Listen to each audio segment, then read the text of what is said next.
to court, and the matter is still in court, trying to challenge the 42 levies against tea as a crop or as a sector. But they're just giving us figures which are actually indicative of the fact that fertilizer is going to go up, the cost of transport is going to go up, packaging costs is going to go up. So when are we going then? How are we then going to get those deliverables? That from Central, and I'm not biased, and I'm speaking also for others. Then what will be the price of the guaranteed minimum price of coffee to farmers? Tea, milk, cotton. That was a commitment.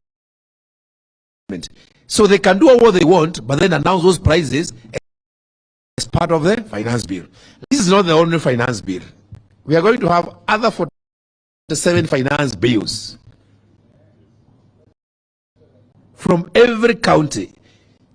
And because the model is the same, and the principle is the same, and the alignment is Kenya Kwanza, and this, so how are we going then to marry the county finance bills and these finance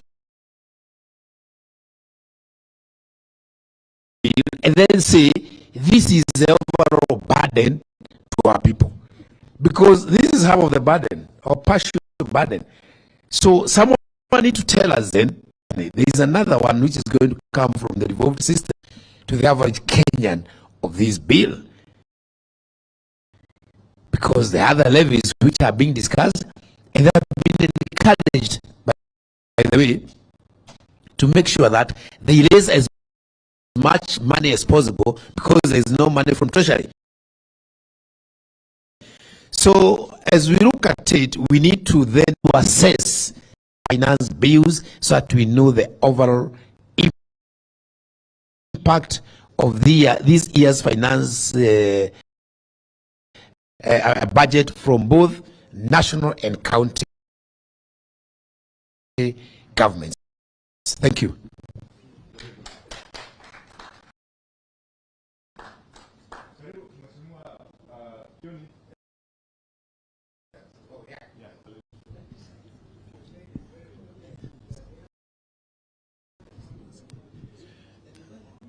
I think, to me, this is a Shakahora budget. We are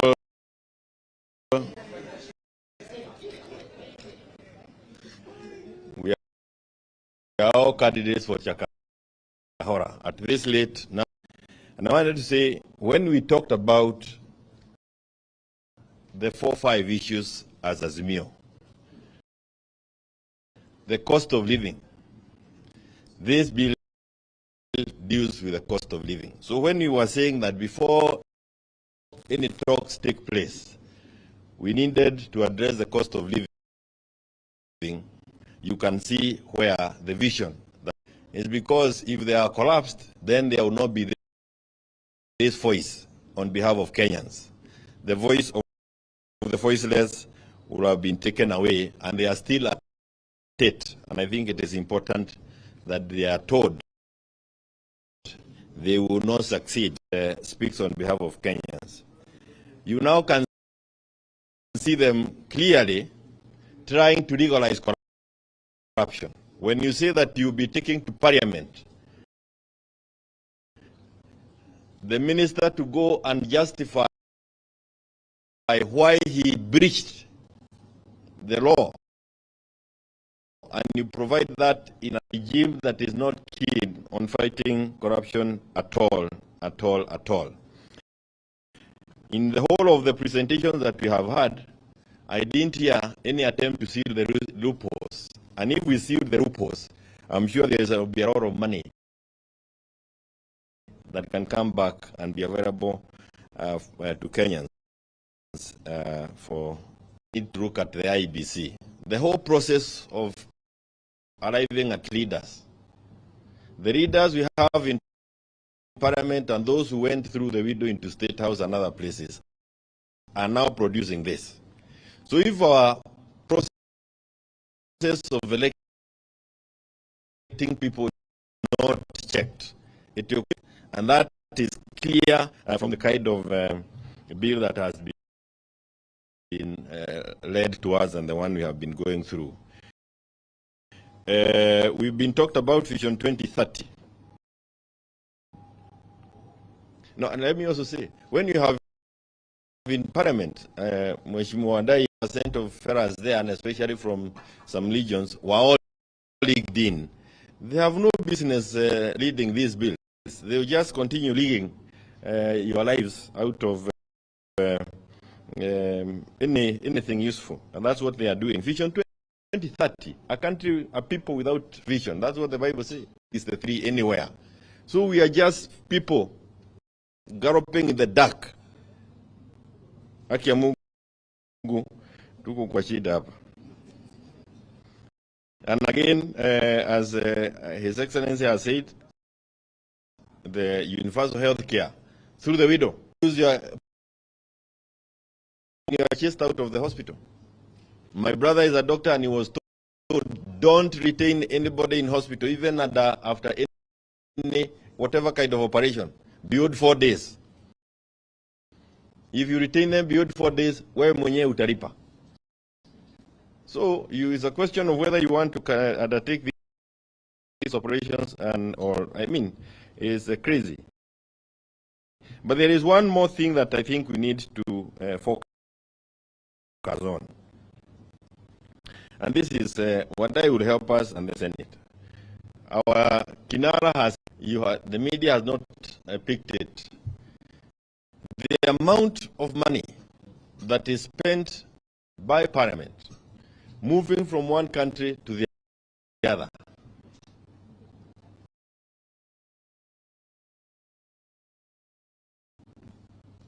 It's a lot of money. The speakers, for example, and especially in the Senate, he has no time, to cover all. To Parliament, compared to the judiciary at 20 something, 22 or something like that, and the housing at 29, there are areas where these characters can focus on and still achieve some of the things they think the merry-go-round. I don't know whether you understand. Mount Kenya is full of those merry-go-rounds. And merry-go-round, chamas, all those table banking. So you introduce table banking so that you can get a mulija kukunywa maziwa ya kina mama jikoni. As I was coming from Nyandarua the other day, I bought some fruits. And a lady who was selling fruits to me said, "When nimekuona kwa Azimio, this pineapple, I am buying it for you, for Baba. Take it to Baba and tell Baba, you are our only hope." Ukirudi nyuma, utasema watu waende, hapo ndio watu wataenda. Wame give up kwa hii watu ambao wako hapa. Asante sana. Thank you so much. Before I invite the last two speakers, let me introduce some of MP for Kibra. Asante sana Mheshimiwa Urero. We have Mr. Yagwik Ramji, the Deputy Party Leader of Roots Party. Makofi kwake.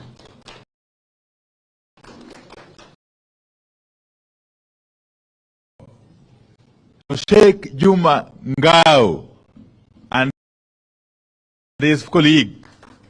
Very good, Sheikh. Thank you very much. Of course, we have in the house our technical team. They have been joined now by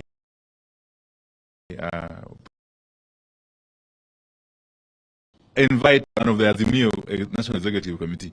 Thank you. Baba Raila Odinga, Mheshimiwa Kalonzo Musyoka, Mheshimiwa Martha Karua, Mheshimiwa Governor wa Iria, Mheshimiwa Kioni, Mheshimiwa Paranya. I'll be very brief, and I will not, you don't repeat what others have said, because they have made a point. Baba has made a point, the rest have made a point. I've looked into this budget. This budget is rotten. I'm not going to comment on it, because it doesn't have things that matter. In Kenya today, with 1 million acres, before, we had proposed that we shall take 200,000 acres of land in Galana Gulalu and grow wheat for export. We'll not be having this issue of manuring, this issue of propositions of taxes up and taxes down. Bank does not need fertilizer. Bank does not need to be nurtured. It only grows for 4 months. But the reason why I'm talking of banking economics is the world has moved away from this miniature kind of budgetary system which are imposed by the World Bank, IMF, or Bretton Woods institutions.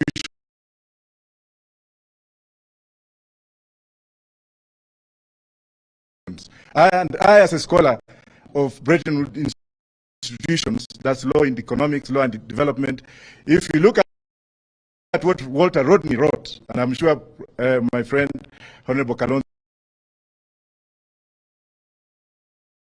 much aware because he's a reader. Walter Rodney wrote of a phrase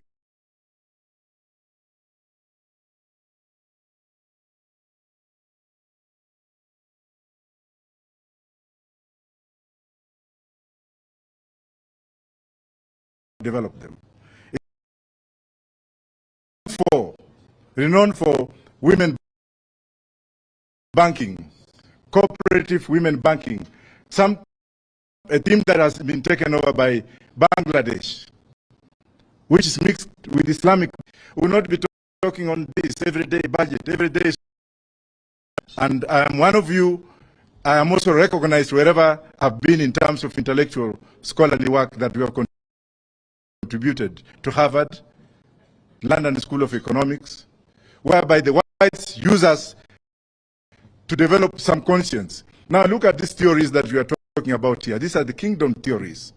That are theories that are violating what we call kingdom theories, where they talk of the garbage can and the policies. Now here, what RUTO has done is that he has brought a policy to look for a solution. No, he has brought a solution to look for a policy. Instead of putting solutions together and then you look for a policy, our system is upside down. And none of our leaders are thinking of this. Go outside the box. Look at those Kenyans in the diaspora. Ask them why they're working. And Honorable Odemo is here. He was one of the best ambassadors we had when we were in the UK. He used to accommodate what we had. Let's look at what we can borrow from the diaspora. Museveni fought the formula that Museveni has used. None of us wants to talk about Kenyans in the diaspora. We talk about ourselves. Somebody went to Kangundo High School, Nairobi University, worked in the ministry, went to live in Lavington. What kind of policy do you think this person can make? Thank you very much. Aya, makofi kwa Mheshimiwa Majakoya. Allow me now to invite the Honorable Wycliffe Oparanya, who is the chairman of the Azimio National Executive Council, and also the deputy party leader of ODM. Party leader to perhaps feed them. Thank you. Karim. Thank you very much, Honorable Wandai.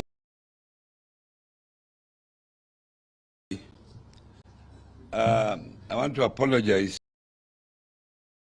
that I came in late. I was late, so I decided to sit at the back because I was late. and that I had earlier that I could not skip. So I want to apologize. Now,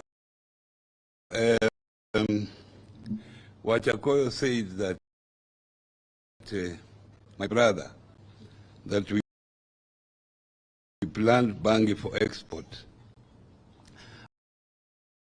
I don't know how we will protect people from picking.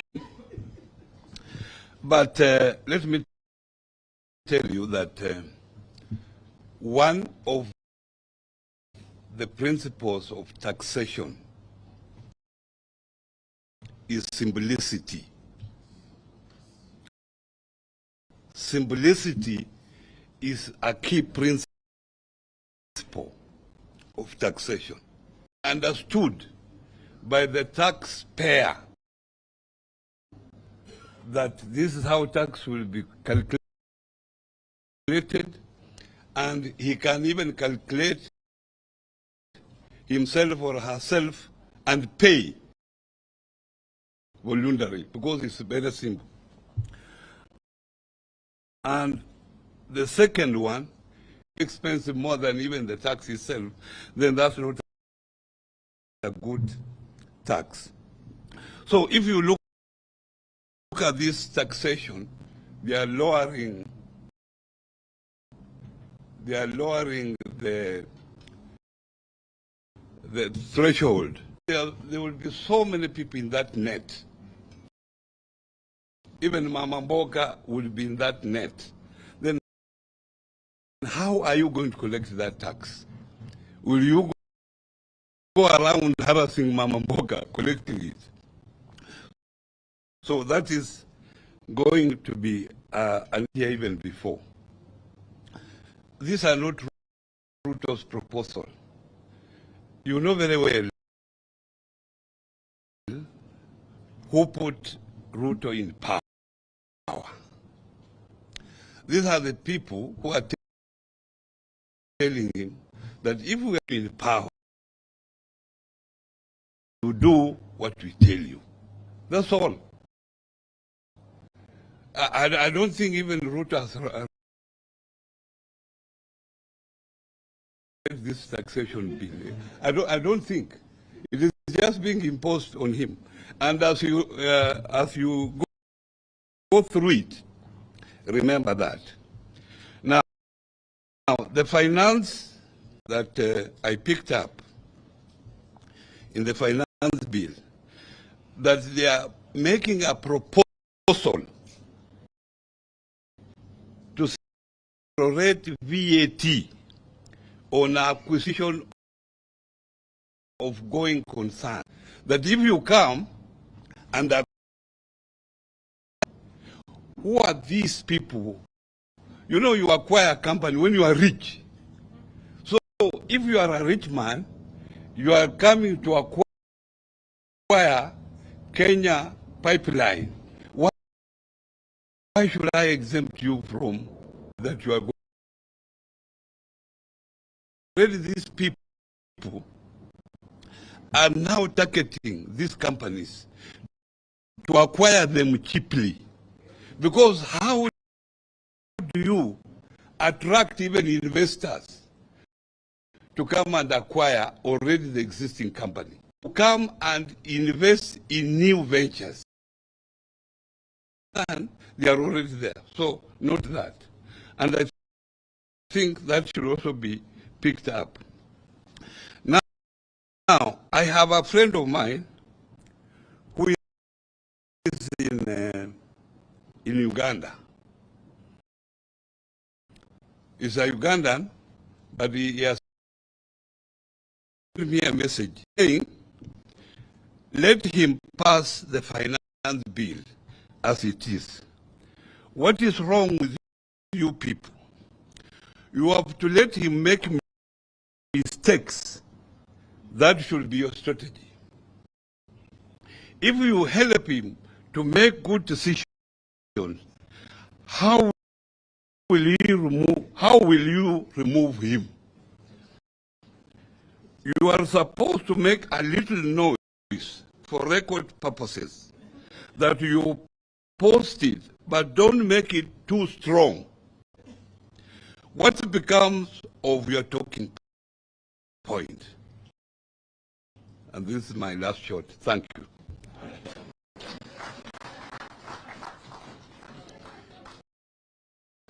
Your Excellencies, allow me, before I invite Sheikh Juma Ngao to make the final say this, because the media amendments. The answer is that a lot has been said about this finance bill, and the public has overwhelmingly rejected it. And in our view, this bill is flawed beyond redemption. So we are going to reject it, any amendment to it. As Azimio, we have said time and again that there is still time to withdraw this bill and bring it back in a form that is responsive to the plight of the people, in a form so far. So if this bill finds its way to the floor of the House in its current form, we are not going to make any attempt to propose any amendments to it. We shall be moving to reject it in total. And in any case, continue. Because as we speak, there is a Finance Act 2022, which is in place. You reject this one, it will continue to work.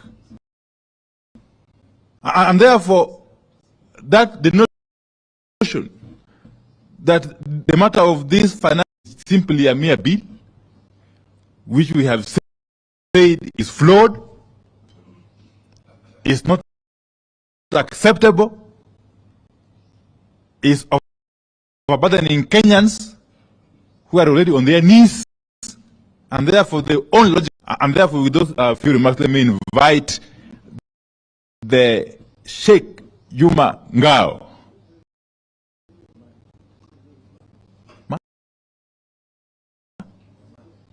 Yes, as he comes, I've got an apology, of course, from the Honorable the DAP Kenya, who was elsewhere, though he's on his way, but he may come late. Thank you. Karibu Sheikh Juma Ngao.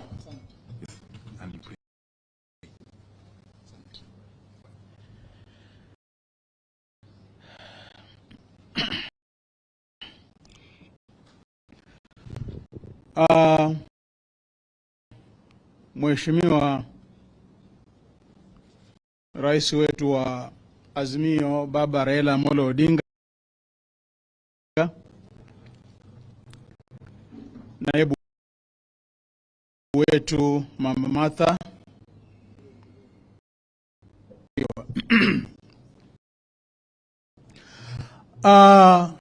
nimesikiza kwa makini sana wazungumzaji wote, kila mmoja hutaki amalize kuzungumza.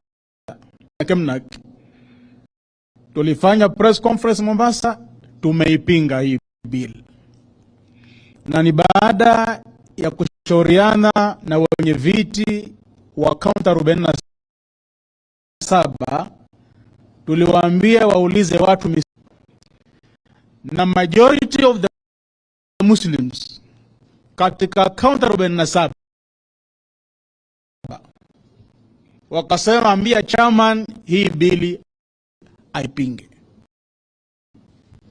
Nikapigia mzee simu, mzee Raila akatupa ruhusa katika mitandao yote. Ina somo moja ambalo napenda ni wafahamishe.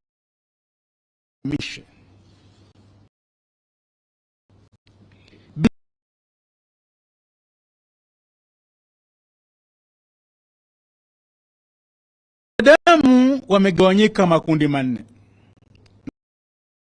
na kuomba usikize kwa makini. Kundi la kwanza kuna watu.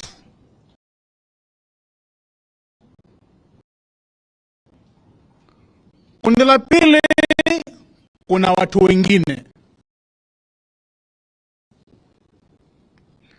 Kundi la tatu neo na akina nani. Ukiwataka wote kuwapata anda harusini, tawapata wote hao. Watu ni wale wenye harusi, familia ya bibi na ya bwana, wale ndio watu. Utengeza kadi wale watu. Mwalika bwana John hapa na mingo karibu na sina kadi, atasema shekhe nifuate mimi. Wewe huna kadi, amewa kadi. Wengineo wale. Alafu wafarusini wale watu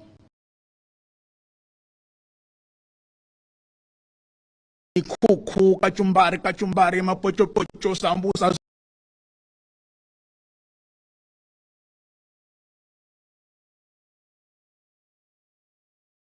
kila mmoja sinia lake.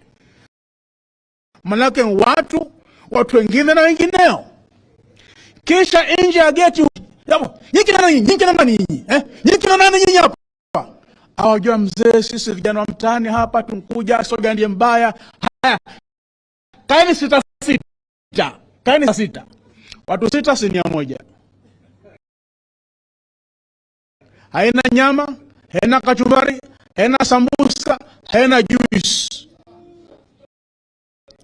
Hivi ndivyo serikali hii imefanywa. Tumefanywa akina nani na RUTO, na bili hii ikipita tutakuwa akina nani zaidi.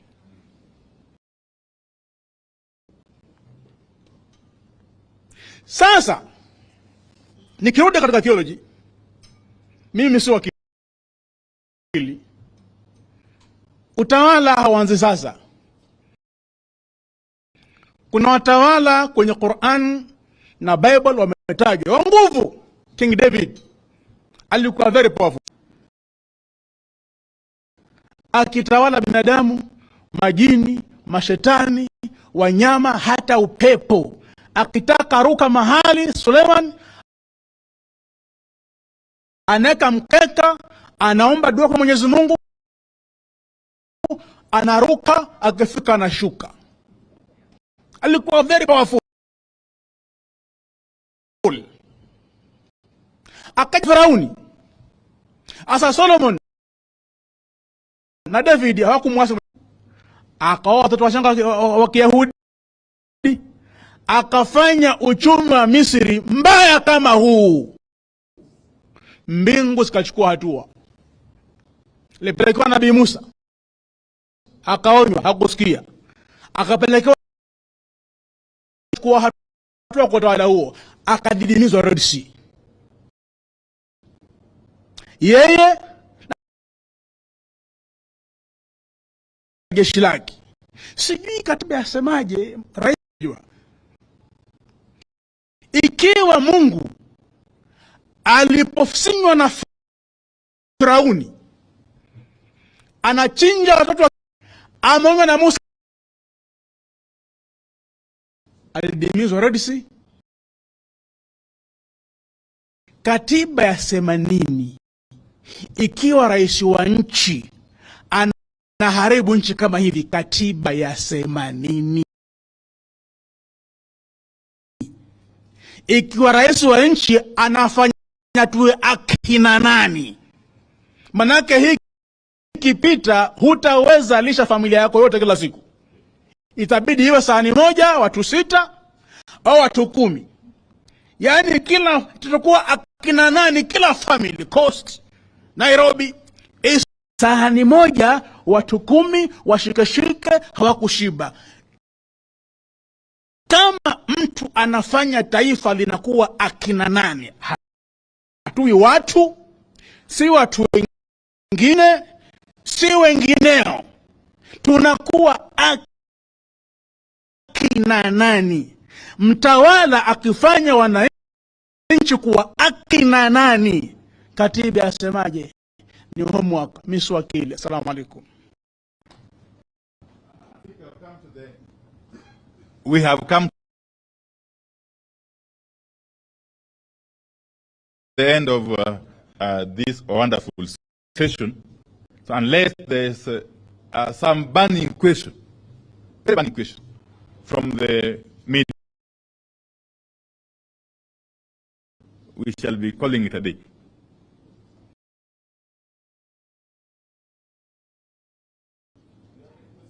Yes? We are okay.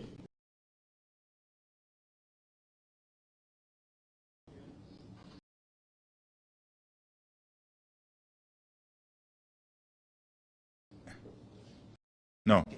Okay, Phil. Asanteni sana. Mwenyezi Mungu.